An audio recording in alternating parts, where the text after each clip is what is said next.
खुलुमबाय लोगोफोर, गोजोन फुंबिलि बयनिसिमबो। नोंथांमोनखौ गोदान भिडिअ'आव आरो फिन खेबसेबाव बयखौबो बरायनाय जाबाय।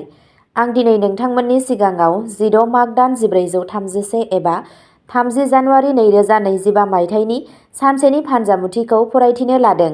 आसा खालामो नोंथांमोना भिडिअ'खौ नायना मोजां मोनगोन।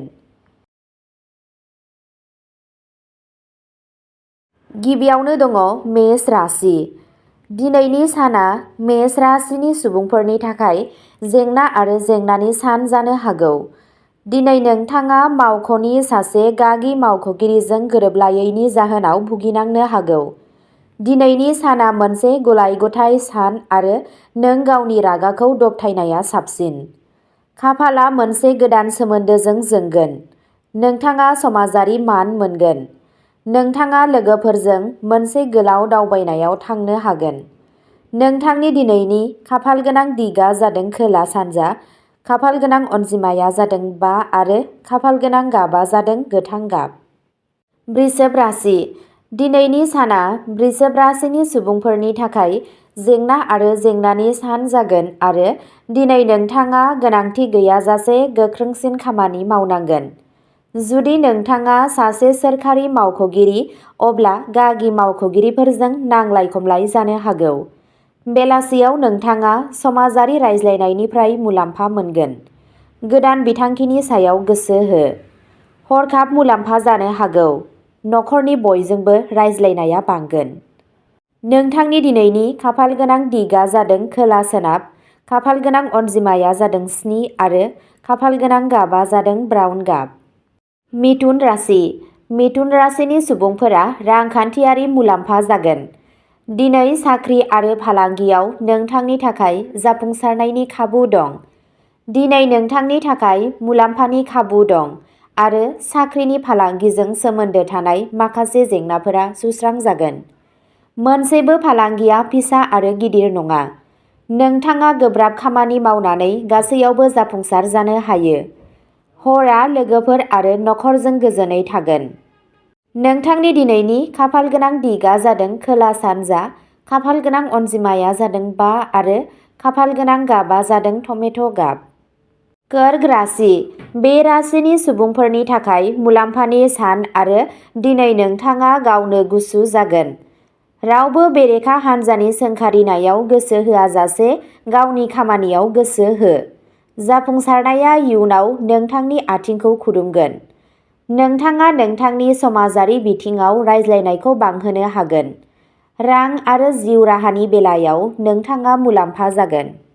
नोंथांनि दिनैनि खाफालगोनां दिगआ जादों सा-सोनाब, खाफालगोनां अनजिमाया जादों 6 आरो खाफालगोनां गाबआ जादों खमला गाब।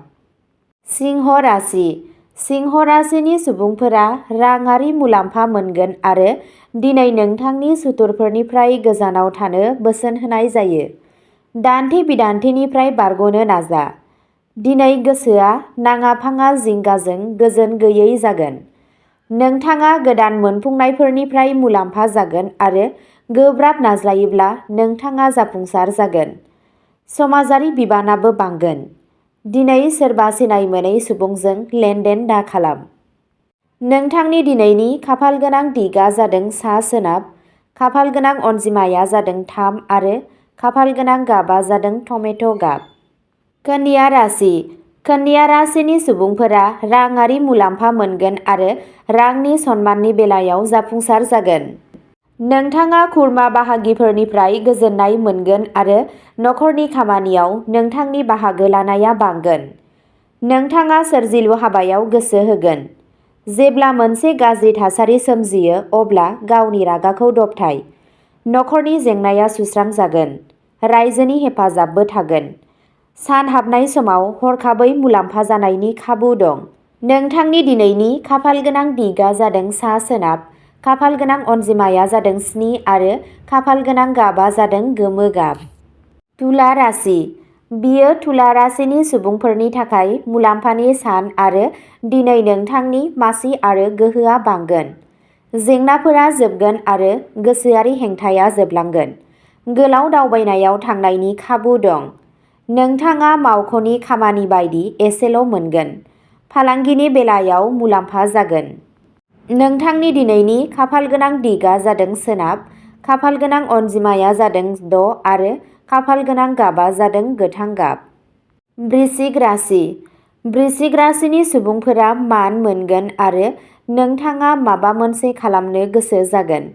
मावख'गिरि थाखोनि सुबुंफोरजों नोंथांहा मोजां सोमोन्दो थागोन आरो नोंथाङा मुलाम्फा जागोन। जायखिजाया सोरखारि फसंथाननिफ्राय गोजानसिम मुलाम्फा मोनगोन। दुखुनांथाव साननायनिफ्राय गोजानाव था। हरखाबै गथ'फोरनि फारसेनिफ्राय मोजां खौरां मोननो हायो।